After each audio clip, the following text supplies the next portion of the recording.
Hi, I'm Jordan Crawford. Since resumes can be very drab, I thought I should provide you with a little additional flavor to add to mine. In this mock interview, I will ask many questions of myself that you may ask in an interview. This will allow you to get a better sense of me. Question 1. What is your greatest strength? This is a very common job question. I would say my greatest strength is my ability to analyze all of the issues of a problem and then come at the solution in different ways. What is your greatest weakness? This is a tough question. I would say that my greatest weakness is most likely I'm too headstrong at times. Sometimes I come up with solutions to problems, and I think that those are the best ways to handle those problems, even when there are other alternatives. How do you determine or evaluate success? Give me an example of one of your successful accomplishments. So this is a good question. Most of the accomplishments in my life have been done on multiple fronts. For example, I traveled to China and represented the represented the U.S. at the World Badminton Juniors while I was in high school. While I was in college, I worked for Palm part-time. In addition to achieving my bachelor's while working for Palm, I went on to achieve a master's also while working for Palm. During that time, I was a TA for all 4 semesters, so I had a job at the University of Missouri. I like to get in to situations where I'm challenged on multiple fronts. Describe the characteristics of a successful manager. I think this is a very simple question, and I think that the characteristics of a successful manager are just empowering their employees to accomplish goals themselves. I think that you have to trust your employees that they will do the job well, and I think they'll continually amaze you. How would you describe your leadership skills? So, I would say that I'm comfortable following or leading. I think that I like to come up with plans in terms of what I do and how I work with people. And so I'm very good at leading groups or leading tasks. I've managed several agents to work on transitions from one knowledge management product to another, and to manage the knowledge creation process. So I'm comfortable in both roles, really. Which is more important, creativity or efficiency? Oh, this is a good question too. I think it's kind of a dichotomy that doesn't really exist. I think you can be creative and efficient as well, but I certainly think creativity takes time, and the light bulb wasn't invented in a day, right? So I would say that you can be creative in being efficient. And I would say that is the best way to mix those two concepts. So while creativity is important, I think you can become more efficient by being creative. So maybe I have to say creativity. What 2 or 3 things are most important to you in your job? Number 1, the group environment. I want to work with a great group of people. Number 2, the task I am given are challenging. I want to be challenged. That's kind of obvious. What, in your opinion, are the key ingredients in guiding and maintaining successful business relationships? So this is a good question because business relationships are unlike anything else, because you get to work with people that you don't necessarily select. So I think some of the importance in good business relationships is knowing the communication styles of your team, knowing the communication styles of people outside your team. For example, engineering, when working with engineering, they sometimes speak a different language than people like myself in customer support. So a lot of my job involves translating what engineering says into something that a customer can understand. I think that's kind of a good metaphor for interacting with colleagues, because often they have different communication styles, or they work differently, work at different hours even.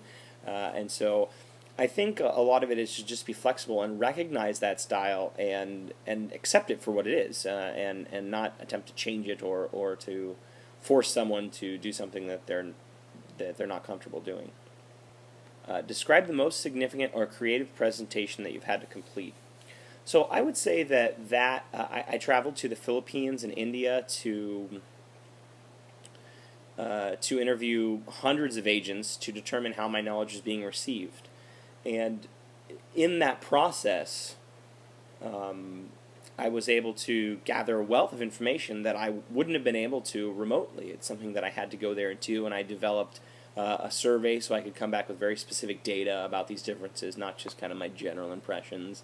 I also asked questions off the record so I could get quantitative and qualitative results and analyze them. I developed two plans. One plan to address a 2-year kind of timeline to address some larger problems, and another plan to look at a 6-month sort of what can we do in the meantime to fix the problems of today. And so I presented this to the VP of Customer Support, and I took essentially whether they were, some were visual and some were guides, and I pasted 8.5:11 paper all across the wall so that it was really an interactive presentation, so the VP could go around and see kind of the 8 major problems that we were having and why we were having them, and see some visuals and some screenshots and call outs and what the agents see. And I think that was the most creative presentation that I've had to give. It took a little bit to set up, but I think so many people will come in a room and sit down and get on their phones and do email, and so this was a little bit more engaging to present the information as efficiently as possible. Some people consider themselves to be big picture people, and others are detail oriented. Which are you? I'm definitely detail oriented. I don't prefer to do a project unless I understand the big picture. I really like to understand where the project is going or how we're attempting to get there, because often I like to find better ways to accomplish the same goal, essentially.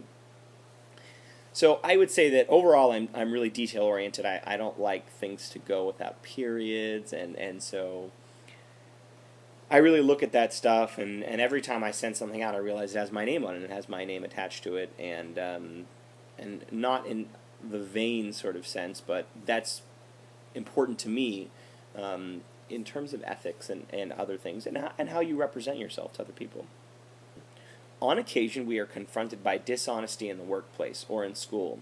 Tell about such an occurrence and how you handled it. So I think that I've not really experienced this in the workplace. I mean, I think that you're always going to find, it's inevitable in large organizations that there are going to be some employees that are dishonest, but the only time I've really come across this directly has been as a teacher, and you have students that are not working together in a group, and there's a group grade. And so how I dealt with this is I came in and I said, look, I've been informed that some of you are not participating in this group.